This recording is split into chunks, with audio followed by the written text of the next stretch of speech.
power invisible, and you see it everywhere and every day.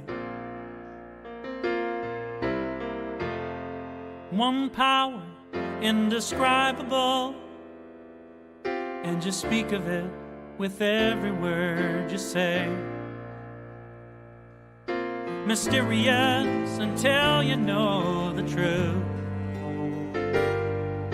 as simple as the love inside of you. Call it God, call it Spirit, call it Jesus, call it Lord, call it Buddha, Baha'u'llah, angels' wings or heaven's door. But whatever name you give it, it's all one power, can't you see? It's the power of the love in you and me. One power, one power. Good morning and welcome to the Center for Spiritual Living Midtown-Alanta, where you are welcome. Such is the nature of life, that all it asks and all it wants is the opportunity to appear.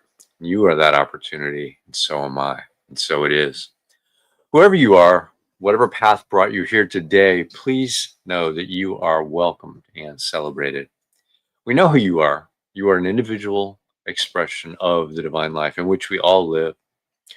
Our life's opportunity to be someone unique and wonderful. What are your ethnic background, religious affiliation, however you know yourself or describe yourself? We are glad you are joining us here today. You are welcome to become a part of this community in whatever way serves you. And our vision is we are a strong, open, globally connected community centered on the clarity principle through teaching, service, and practice. We create a safe and respectful environment that supports healthy spiritual growth. And now, our declaration of principles, partially as stated by our founder, Ernest Holmes.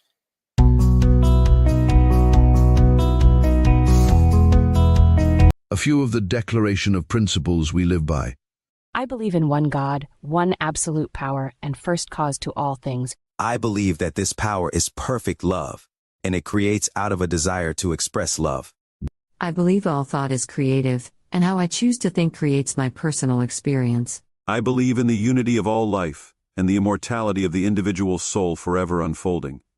I believe in the eternal goodness, the eternal loving kindness, and the eternal givingness of God to all. And so it is. So grateful, hey. All right. And we have a special guest this morning, and it's her 90th birthday.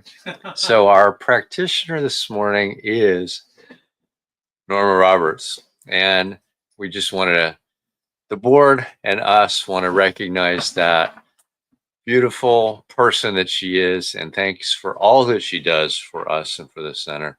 And happy 90th birthday, Norma. All right. So very much. You're welcome. You're welcome. So Norma is a practitioner, and a practitioner is someone who's demonstrated the ability to use spiritual practice, spiritual laws, and bring about great changes in their lives. They've demonstrated they know how to bring about these changes when asked by others. Licensed by Centers for Spiritual Living, they are available to provide you with spiritual guidance and support in those areas where you're looking for assistance. And you can contact them through our website, cslmidtown.org.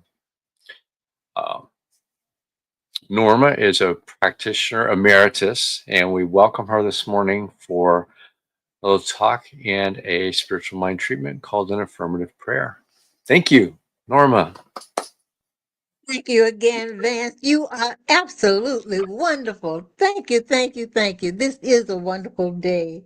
And I thank everyone for being here this morning. You know, recently as I was preparing for this small talk that I'll give, I was reading some things, and I want to share with you what I was reading. And when I finished, I wanted to give it a term, a theme, or whatever. And I decided to call it me. So I'll tell you what I read.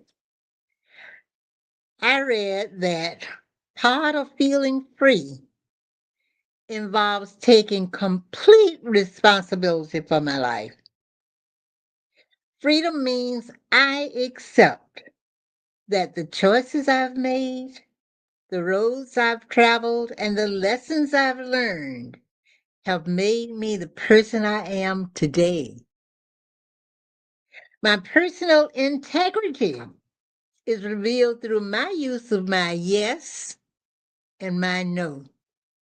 Those things that I accept as being true and things that I say, no, you don't belong to me.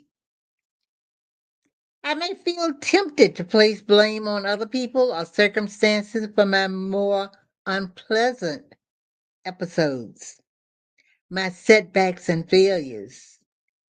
But if I want to live in the fullness of freedom, I must be willing to see my role in what happened, even when it was painful or disappointing. My greatest experience of freedom lies in my willingness to take responsibility for all of it. When I do that, I can better rely on the divine within me to make empowering, prospering choices and direct my life in a mindful, meaningful way. That is about me, and I'm hoping that some of you find that that is also about you. And now, as we prepare for our morning treatment, I invite you to really prepare yourself for this moment by just taking a deep, calming breath and just settle in. And as I read these words, I'm asking you to accept whatever resonates with you and just let whatever else just drop away. As I speak in the first person, I speak as each and every person within the sound of my voice. So please join me now. This is the day the divine has made, and I rejoice in it, for I know God is all there is. God life holds the universe in right and perfect order. I know as I take each breath, I am one with the everlasting life of God. I recognize this radiant life flowing through me, out picturing as me, and right now manifesting divine order as my experience. I give total recognition to spirit indwelling me and rely on its guidance and empowerment completely. I accept myself as being the divine brought into expression. False gods of effects and appearances fade back into their nothingness through the impact of universal law. As I now release all energy concerns about anything and anyone in my life, my faith in the principle and the power of the Almighty alone restores me to wholeness. I am right now whole, perfect, complete. With ease and grace, divine order manifests by blessing me, lifting me, bringing forth my desires. God moves through my body to harmonize, heal, and to strengthen me, restoring every artery, nerve, vein, joint, organ, and muscle to perfection established by God. God moves through my heart to uplift, to cleanse, and to purify me.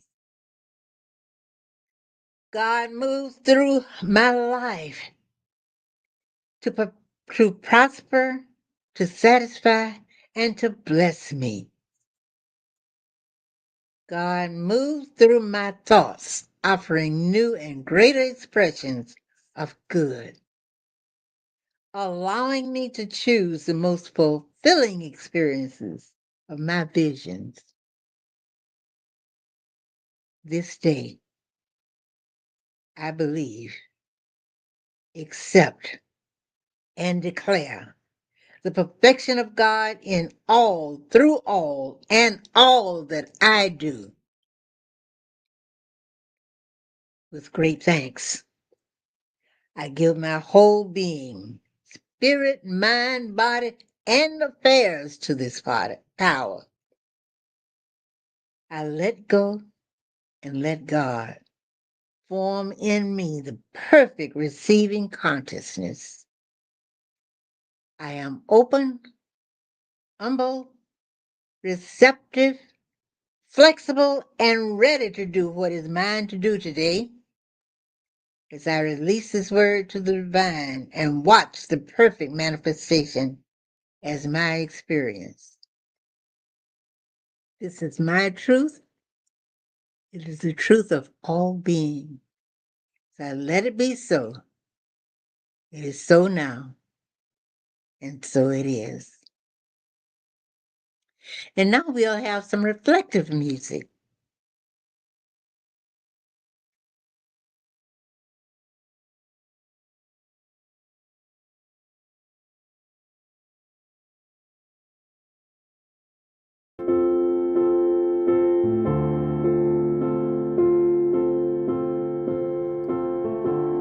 If this is my last song, if this is my final day, if tomorrow I'll be gone, what do I want to say? If this is my last song, if it's my time to go, when my body's moved on, what will I have to show? Oh, but fortune and fame, they scatter to the wind. The things that make a name just don't matter in the end. But is the world a little more peaceful? Oceans and skies a little more blue? Is humankind a little bit wiser about the good that we can do? Does the sun shine a little bit brighter where before there was only rain? If so, then I'm glad I came.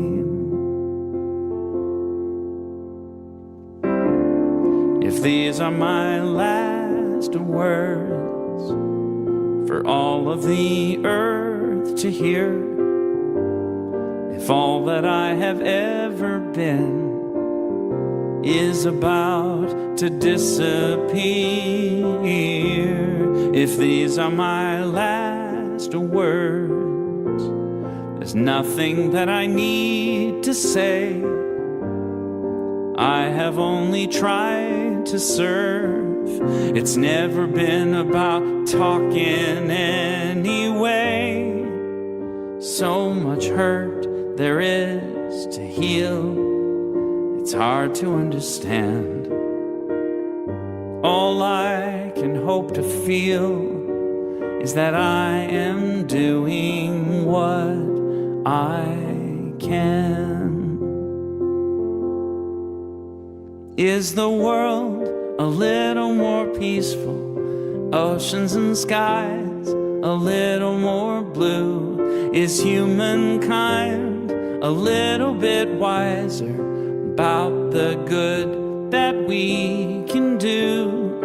Does the sun shine a little bit brighter where before there was only rain? If so, then I'm glad I came. giving hope to the hopeless. Has a hungry soul been fed? Has a child stood a little bit taller because of something that I said? Have I left a little kindness? Have I eased a little pain? If so, then I'm glad I came. For that, I'm so glad I came. If this is my last song, what do I leave behind? What do I pass on if I am out of time?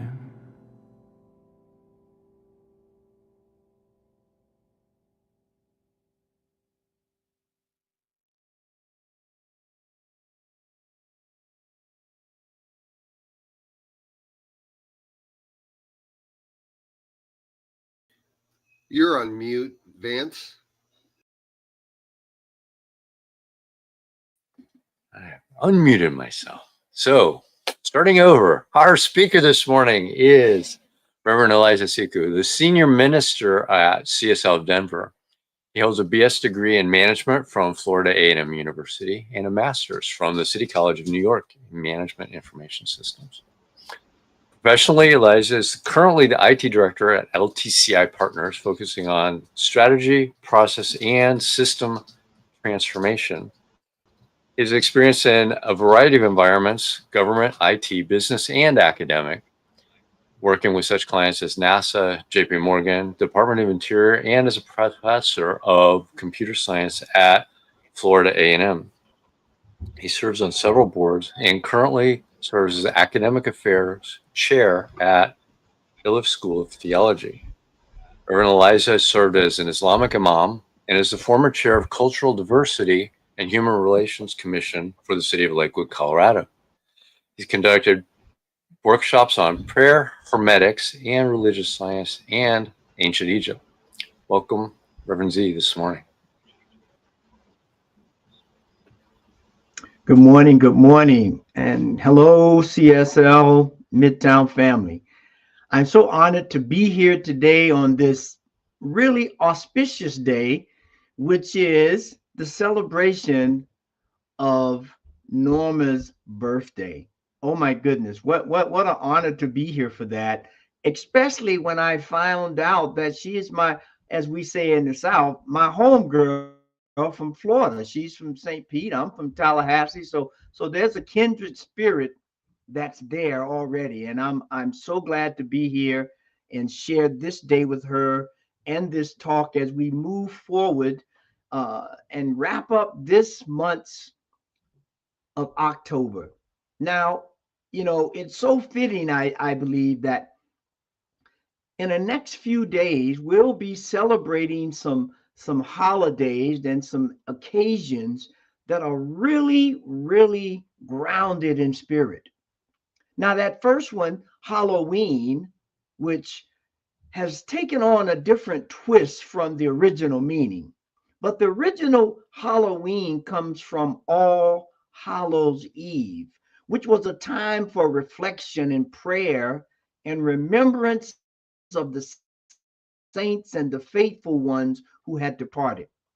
And it's taken a different twist now, but when we look at the origins of it, it was a way to look and honor and remember those who had transitioned into another form of life.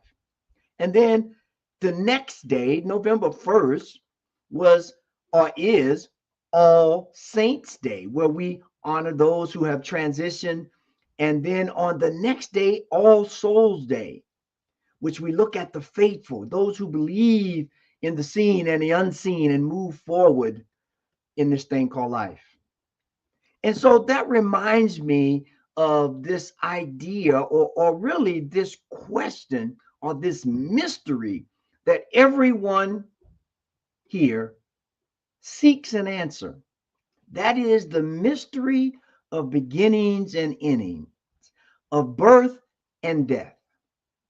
Now, why is that? Often we hear this concept being explained as life and death, but that's a misnomer. It's birth and death. And it's ironic to me that we celebrate birth with joy and we mourn death with tears. Yet, if we look deeply, if we look closely, we see that these two things are not opposite, but they are expressions of the one continuous life. The one continuous life. And when we can sit with that, when we can hold that dear to our hearts, we are invited to awaken to an eternal rhythm of being that states there is one life, eternal, changeless, whole. Eternal, changeless, and whole. It never begins nor ends, but expresses itself as all beginnings and all endings. As all beginnings and all endings. And when we can realize that, when we can embrace this idea, we realize that this thing of birth and death are really just modes of transformation. It's not termination, it's a mode of transformation. Now, Chief Seattle, some of you may be aware of, Chief Seattle said this: there is no death, only a change of worlds. There is no death, only a change of worlds. And so that's what we are asked to step into. That's what we are asked to remember within ourselves, within our heart, within our very soul, that life is continuous and everything is a transformation to a greater yet to be. I like to share this story. It goes by many names, but one of them is the wisdom of the seed. The wisdom of the seed. And so one day, this young girl went to visit her grandmother, and her grandmother was working in the garden, and the granddaughter, as always, wanted to help and come out, and she says, "Grandma, why are you putting those seeds in the dirt? It looks like you're burying them." And the grandmother smiled and said, "My love, it looks that way, but I'm not burying it. I'm planting it. The darkness isn't the end of the seed. It is a new beginning of it." And so the granddaughter said, "All right, well, let me help." And she jumped in and she began to plant seeds with them, and they pressed them into the soil and covered them with the dirt and watered them. And so the granddaughter just waited, and days passed, and then weeks passed, and it seems like nothing was happening. And the young child grew impatient.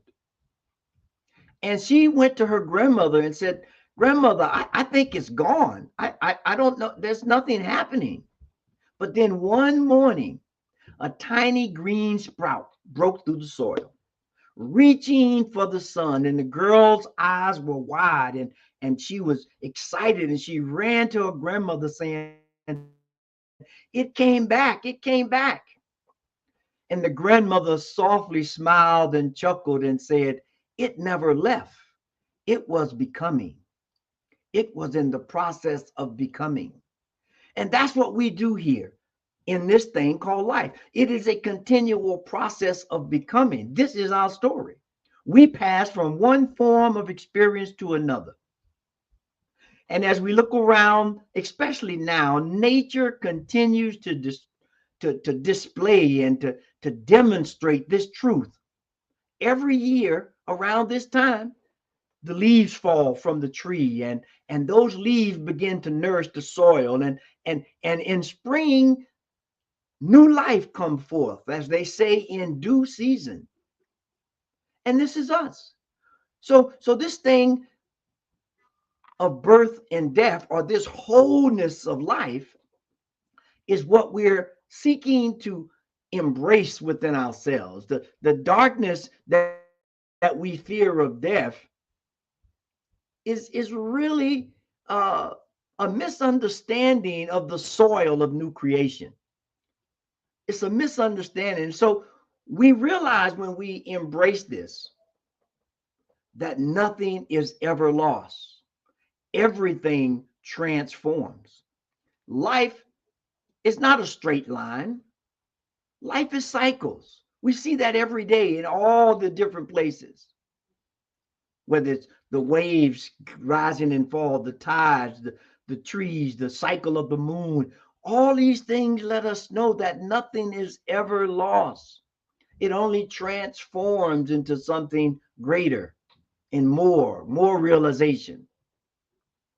That's what we're here to remember, not to learn. I don't think we're here to learn because we come from the one source of eternal life that had no beginning and no end. And because we came from that, because we are products of that, there's no need to learn because we know as one, so is the other.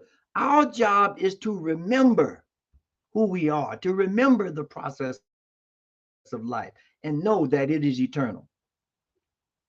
Know that it is eternal because believe me, as quiet as it kept. Now, this is a secret, all right? But I'm gonna share the secret. Life does not come from somewhere and go to somewhere else or go to nowhere. It simply is. Life is. And birth and death are ways of awakening to a new expression of this life. Awakening to a new expression of this life. So the question is, are you ready? Are you ready to embrace this new idea, this new way of living, this new way of looking at things? Because we are being asked every day, more now than ever, to tap into the eternal flow of life, where we turn our everyday experience into sacred opportunities to go deeper and to nourish our soul and to remember who we are, what life is, and how it transpires. To do that, now that's the hard part, to do that, right? But we're in the perfect season for that. Fall or autumn shows us how beautiful it is to let things go, to just let them go, because we understand the cycle. We know as we let these things go, see we are better, stronger, more in tune, more tapped in, more grounded to this thing called life. It's the wonderful reminder of this idea of cycles and letting go and continuing to follow the flow of life. And so I guess right now you may be asking, well, how do I tap into this wholeness of life? What is necessary for me to really get into this idea?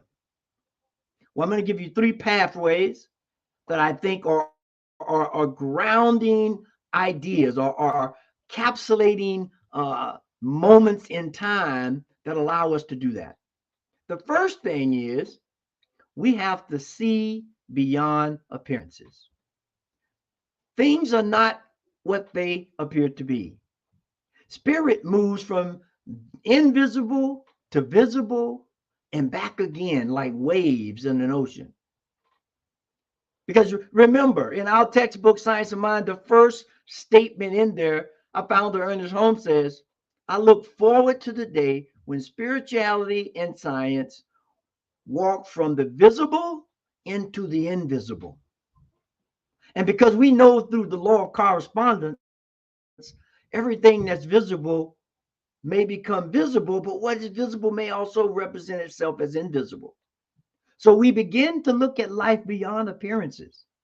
We begin to look at them as a way of really beginning to tap into this thing called life. This thing called life, because the different expressions we see or what they may appear to be, we begin to realize that all of it is God expressing as the many forms of itself. As the many forms of itself, because there's only one life. That life is my life, and that life is God's life, and it's our life right now. Right now. Not tomorrow, not next week, but right now. And when we recognize this, the fear that we have about this idea of birth and death and all of that begins to dissolve. We no longer claim to the temporary, for we know that we are rooted in the eternal. We know that we're rooted there. So we know through this cycle of life, this wholeness of life, we continue to become. We can continue to move forward and live a life that is just grand. And there's a Taoist teaching that says this. This Taoist teachings, I think, begins to calculate this. Birth and death are only doors through which we pass. They are not our beginning or our end. They're not our beginning or our end. They're just doorways through this transformation. Like going from the living room to the kitchen, right? When you leave the living room and step into the kitchen, you got a whole nother mindset going on. You're looking for some good food and some good company, and that's the way life is. These portals of becoming are just that, doorways into our greater yet to be. Now, once we've tapped into this idea of looking beyond appearances, then we begin to realize that life is one continual flow. One continual flow. Life itself never dies. If someone makes a transition, life itself is still present. It's still present. So what we are witnessing is its change in form. Spirit is eternal. It is expressed in an ever unfolding way. It's continual. It's unfolding. It's moving. It never dies. Life never dies.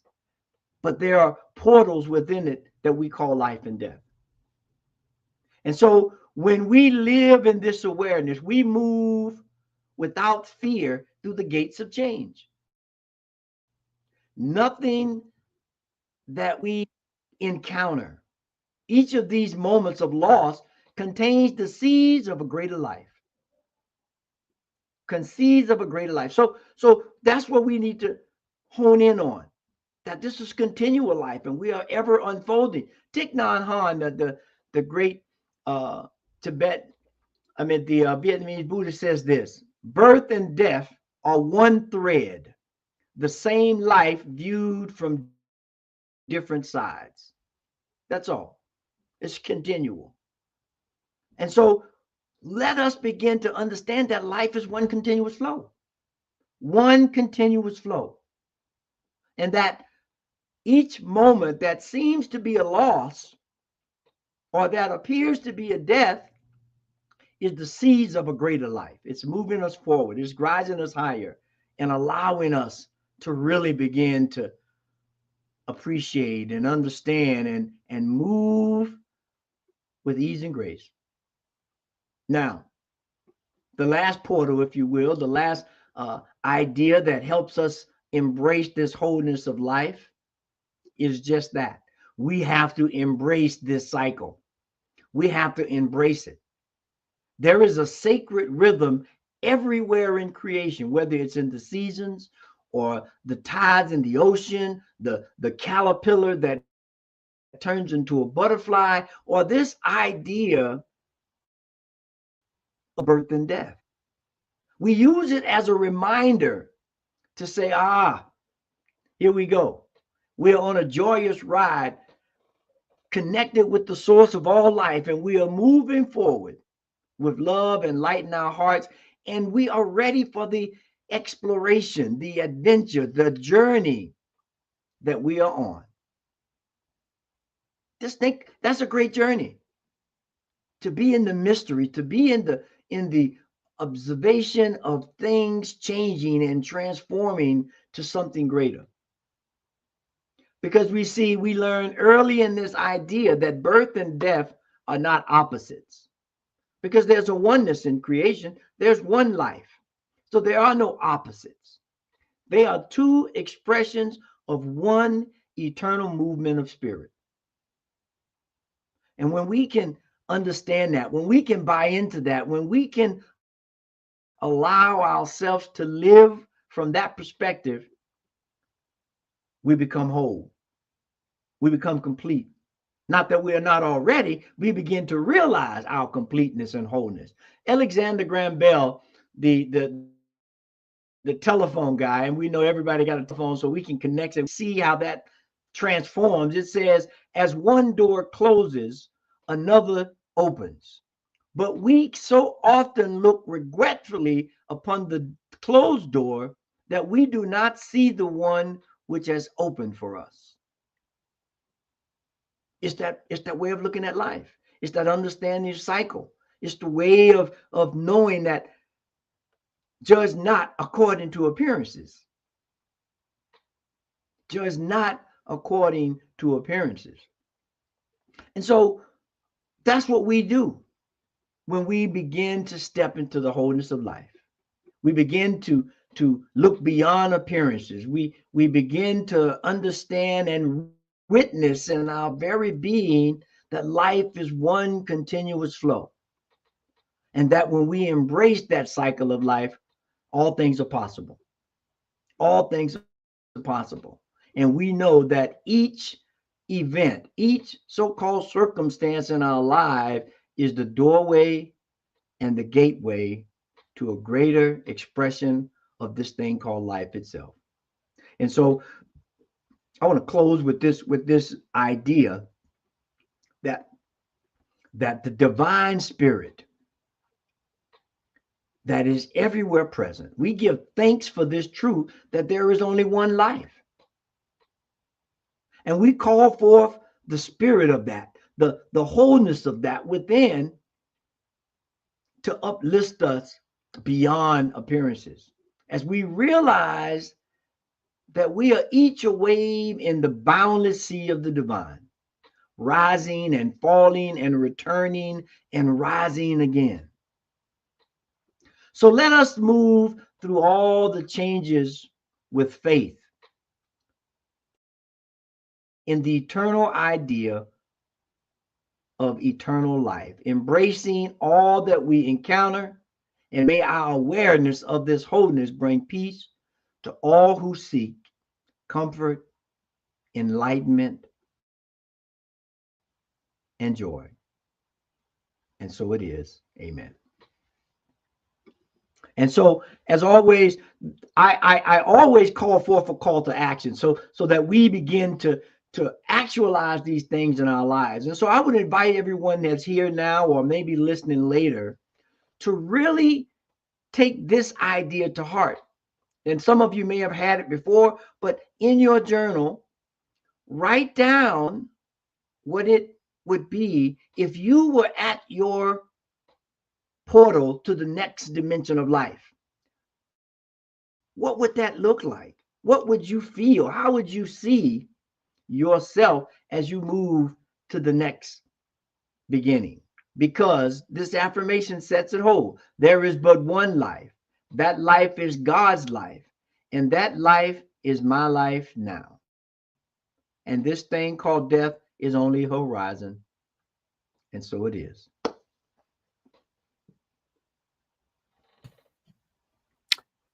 So it is. Thank you, Reverend Elijah. Awesome talk. And that's a very heady topic to discuss as well. So thank you so much for clarifying that a lot and giving us something to work toward. Yes. All right. So now, thank you. And we'll see you over on Zoom in just a little bit. So now it's our opportunity to go through our new minister Sacred Covenant Easy Prayer. And if you haven't already downloaded it, you can download it from our website, cslmidtown.org. So, with me, there is only one life. This life is good. This life is God. This life is my life now. And knowing that I am one with this life, that is God, I therefore know that I am one with all of its blessed expressions, which includes the presence of a new minister for my beloved, sacred, spiritual community. Because I know that the highest purpose of my new minister is to express spirit, I therefore know that my new minister is a revelation of spirit as a principle. I further know that my new minister is the fulfillment of that which has been promised by God, for it is written, principle is not bound by precedent. It operates according to law and is always available to those who are willing to align themselves with it. As I stand in agreement with my beloved community, I see my new minister before me as inspiring spiritual oneness through wisdom, love, and authenticity. I now intend to experience my new minister in full cooperation and agreement with my community, knowing this truth about myself. For I am inspired to live as love in the expression of principle. I am awakening the wisdom within me by clearly communicating the principles of universal truth. I am a conduit of divine love and wisdom and healing energy, recognizing the inherent wholeness within all beings. I am offering teachings, classes, and mystical studies grounded in spiritual principles to cultivate inner wisdom, personal transformation, and empowered living. I am extending the love, compassion, and transformative power of spirit into the wider community, fostering connections that heal, uplift, and support individuals in their unique journeys. As I now accept the highest expression of a new minister into my life, I know they will be revealed in a way that will express spirit and serve the highest and greatest good of all who are touched by their presence. I am grateful. God is gracious, and so it is. And now it's time for conscious giving. You can go to our website, cslmidtown.org/donate, and set up a contribution. You can click on the QR code on the screen. And with me, let's say our affirmation of prosperity. I live in a universe of abundance. As I freely and joyfully give, all that I share with life returns to me multiplied abundantly. And so it is. We had a few announcements. Next week, we will be online and in person. I want to state again, it was awesome to have Norma here on her 90th birthday. Thank Reverend Elijah for our speaking this morning. Our speaker next week will be Reverend Jean Bell, and her topic is Give Thanks, which is a good start for the beginning of November. On Sundays at 10 a.m., there's an adult study group for those of you that want to dive a little deeper into our teaching. They're going through the Science of Mind textbook. Sundays at 10 a.m. That's on our Zoom channel. You can get there by going to our website, cslmidtown.org, scrolling down and clicking on the Zoom link there with the access code to get in. And I want to thank everybody that participated in our auction. We had a good return on that. And if you haven't already, take a look. You should see an email from Lynn about coordinating the donations. So now let's do our affirmation of life. I leave this place now knowing something better than I knew before. I go forth into the world with a heart full of love and a mind full of good sense. I look at the world in a greater way, knowing that I have within me everything I need to create the life I desire. I give thanks for this understanding, and I am grateful for the spirit of life that lives through me. And so it is. So join us over on Zoom for a conversation with Reverend Elijah, and have a great week, everybody. See you next week.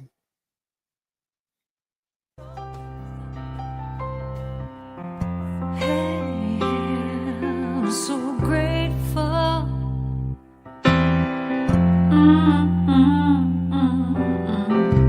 I'm so grateful. I'm so grateful.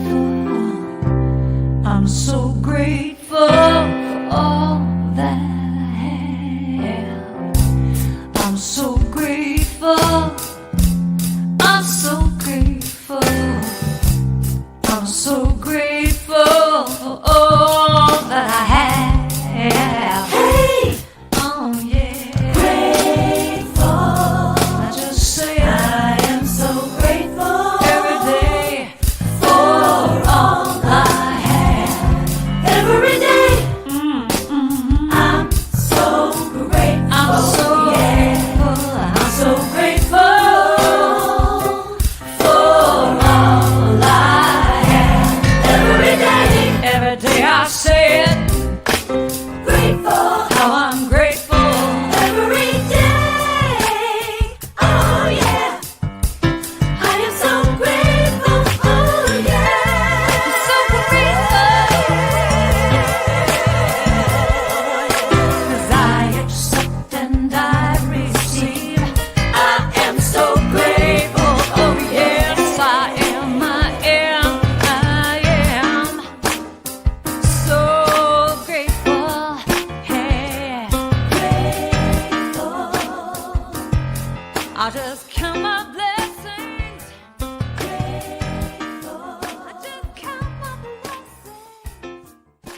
There is a power for good in the universe greater than you are, and you